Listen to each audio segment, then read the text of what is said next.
All right, guys, we are on to 17.2 now. So this, your book calls them classes of the periodic table. So they're another way that the elements of the periodic table are kind of organized.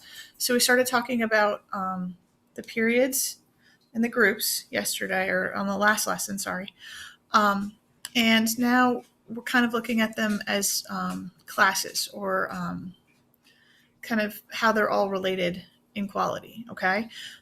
Again, I highly recommend watching the Hunting the Elements video because it takes you through this.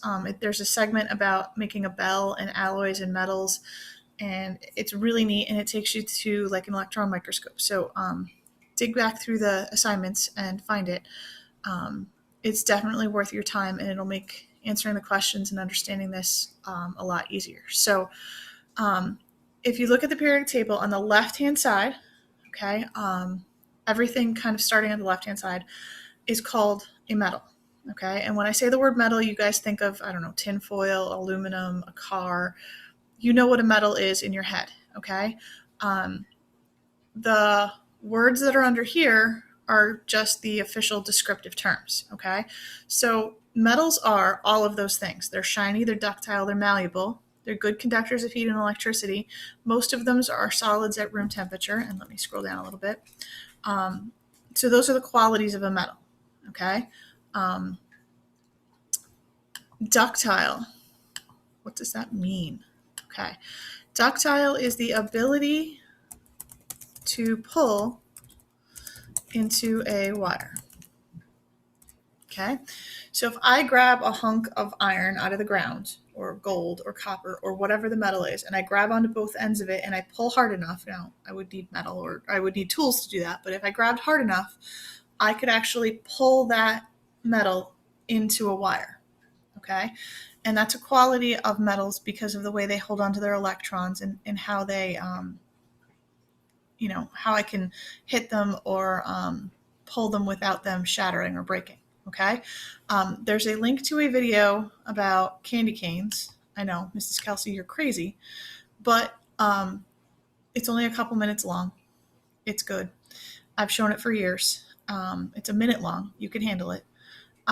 It shows you how candy canes are made, and candy canes are made in the same way you make wire, okay, except it's sugar and not metal, okay? So it's a funner way of seeing something being ductile. So if I come over here, oh my gosh, you can watch it all. It's really neat.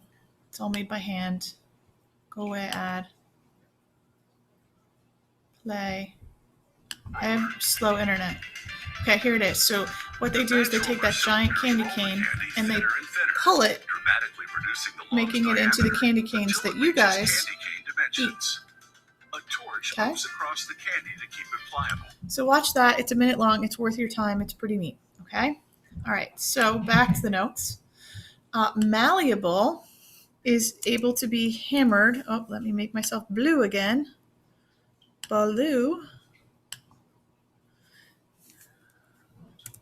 Ability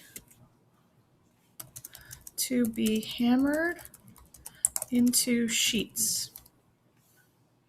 Okay, so basically, again, if I take a hunk of gold or silver or copper or iron out of the ground, okay, and I hit it with a hammer, it's not going to shatter into a million pieces. Okay, it's actually going to flatten out. Okay, and I can make it as thin as, say, tin foil or a sheet of metal. Okay. Okay, so malleable, hammer into sheets. Ductile, pull into a wire. Shiny. Okay, I'm hoping that you guys know what shiny means. Okay, it's a luster. If you remember from your mineral days in 7th grade, it is the ability to reflect light. Oh, I can't spell. But you guys knew that. Okay. All right, good conductor of heat and electricity. I'm hoping you know what that means too.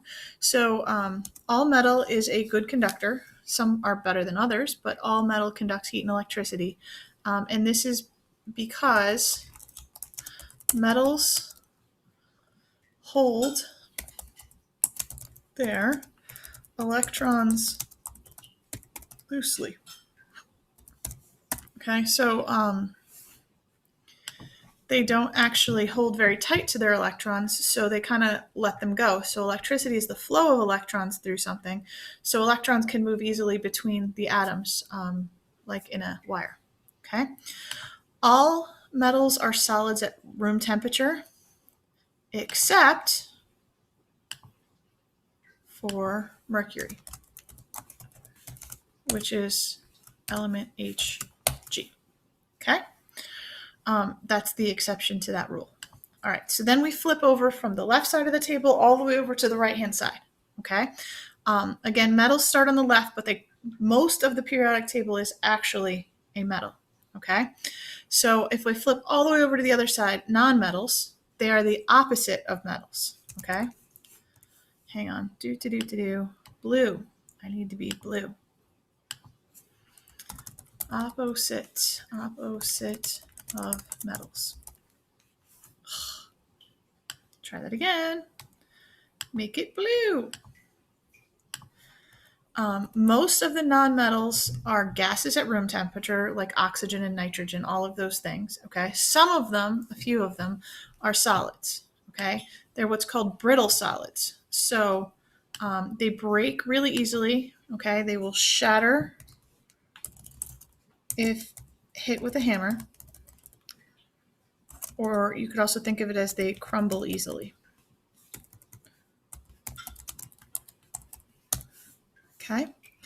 Again, they're opposites of metals, so they're all insulators. Okay, they hold much tighter to their electrons.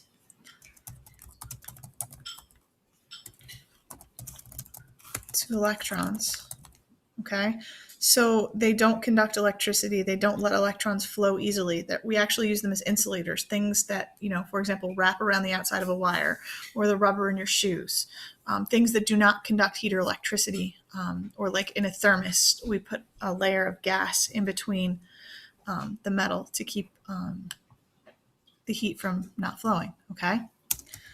Prevents movement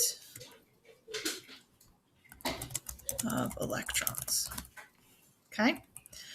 And then in the middle on the stair-step line, now let me find you a periodic table. Periodic table, okay? Let me find an image here. Okay, so actually I don't love that one, but that's okay. We're going to use this one anyway. All right, so if I start on this side of the periodic table, let me see if I can. I right-clicked, or I left-clicked. Back. Open image in a new tab. That's what I wanted. All right, Control plus. Okay, it's a little foggy, but that's okay. So we started this lesson with metals. So metals are all of these elements all the way over to that yellow line, okay? Non-metals are everything over here on the other side of that line. So the only thing we have left is these elements here. In this periodic table, they're colored yellow. They're on what's called the stair-step line. So see how it kind of goes like this. These elements are what's called metalloids. So they're kind of metals and they're kind of non-metals. They're metalloids, okay? There's not very many of them, and they are kind of important to our society, especially the Chromebook that you're currently working on. So metalloids have properties of both non-metals and non-metals. Stair-step line. Okay. Sometimes they act more like metals and sometimes they act more like non-metals. Okay. A couple of very important ones, like, let me make myself blue again.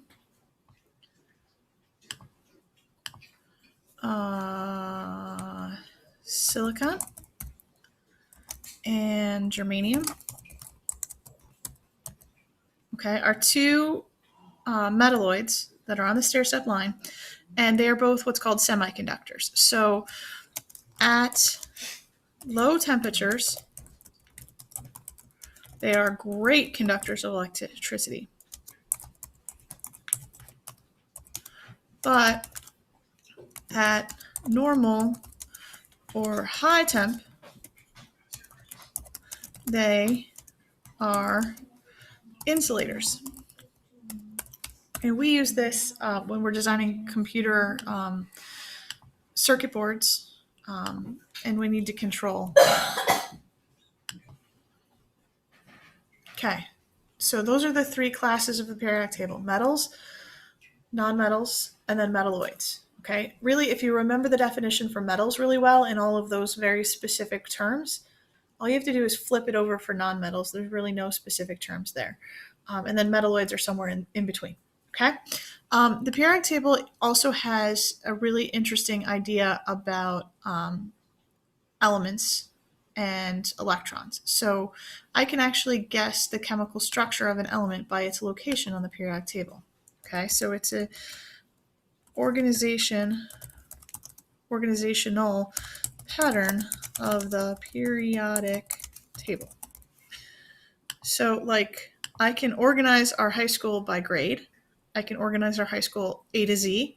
I can organize it, I don't know, by what color you're wearing. I can organize it a million different ways. One of the other ways that the periodic table is organized, so first of all, we have classes: metals, nonmetals, metalloids. That's one way. We have groups and periods, periods and groups. I did that backwards. Okay. And those are really, really important. So the periods and the groups all depend on valence electrons. Okay. So if you remember from last chapter, we were putting how many electrons each element had, okay, and how many protons and how many neutrons, okay.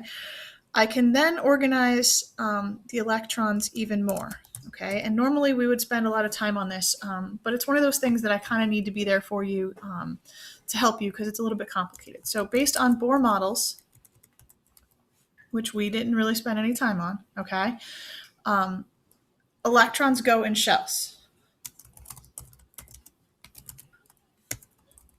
Sort of like you wear layers of clothing, okay? But each of the electron shells can only hold so many electrons, okay? And the outer shell, okay, the top layer of your clothing, is the only thing that interacts with the environment, okay? So you could have, I don't know, 10 layers of clothing on, but the only one that I know for sure is there is the one that I can see, okay? So if I put, I don't know, a quarter in my inside pocket of my second sweatshirt or my first sweatshirt, I can't get to that without getting under, okay? The other electrons in an element are like that as well. So the outer shell electrons are the ones that bond with other elements. So really in chemistry, that is what causes all the chemical reactions, okay? So each column of the periodic table has a different number of electrons. If I go back to my fuzzy period here, or my fuzzy periodic table here, these vertical columns are called groups or families, okay? This entire column here has one valence electron. Oh gosh, one valence electron, okay? This whole next column here has two valence electrons. These here have 3 through 12, which we're not really going to spend a lot of time on those, even though there's so many there, because they do some weird patterns and you'll learn much more about them in chemistry. This group over here, group 13, guess what, has 3 valence electrons. This group right here, the carbon group, 4 valence electrons, group 14. Nitrogen, group 15, has 5. Oxygen, group 16, has 6. Fluorine, group 17, has 7. And this last column over here, the noble gases, have 8 or filled their outer shell. Okay, so it's another beautiful way of organizing the periodic table, okay? Because they all have the same number of valence electrons in any group or family, they all have similar chemical properties. So they react with the same groups of elements, okay, to fill their outer shell. And we'll talk much more about that next chapter. But the goal of any element in a chemical reaction is to fill the outer shell of its electrons, okay? So if group 1 has 1 extra, or 1 on the outside, and group 17, needs 1 more to fill to get to 8, they form a chemical bond and fill both of their outer shells, Okay, that leads us to the 17.2 questions. So answer 1 through 7 here, and I did cut and paste them for you. Remember, my grading is based on effort. So as long as I can show, or that you can show that you're trying, you'll get credit. Okay, you guys can do this, and I miss you a lot.